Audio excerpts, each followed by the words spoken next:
Hi friends, welcome to VMO vlogs. First of all అందరికీ వైకుంఠ ఏకాదశి శుభాకాంక్షలు అండి. ఆ వెంకటేశ్వర స్వామి కరుణ మీ అందరిపై ఉండాలని కోరుకుంటున్నాను.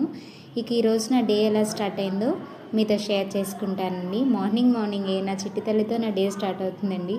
చూడండి, విహమ్మని లేపడం అంటే నాకు పెద్ద టాస్కే.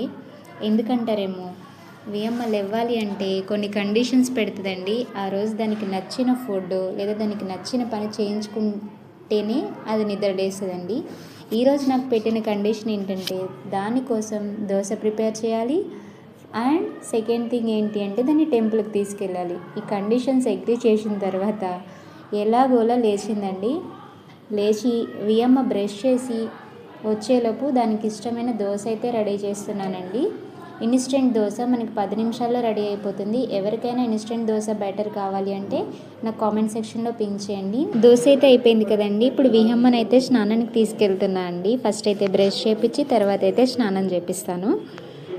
స్నానానికి బ్రష్ అయిపోయిన తర్వాత స్నానానికి అయితే రెడీ అయింది. చూడండి, తన కోసం దోశ వేశానని చెప్పేసి విహమ్మ ఫుల్ ఖుషి అయిందండి. డ్యాన్స్ చేస్తుంది. స్నానం అయితే చేయించిన తర్వాత పెద్ద టాస్క్ పెట్టింది. మళ్ళీ వేసిన డ్రెస్ నచ్చలేదని ఆ డ్రెస్ వేయమని చెప్పేసి చాలాసేపు సతాయించిందండి నన్ను. నాకేమో ఒక పక్క ఆఫీస్కి టైం అయిపోతుంది. ఎలాగోలా విహమ్మని రెడీ చేసి ఆఫీస్కి అయితే వచ్చేసానండి. నా వర్క్ అయితే స్టార్ట్ చేశాను. ఇదేనండి ఈరోజు blog. Thanks for watching. Please subscribe to my channel.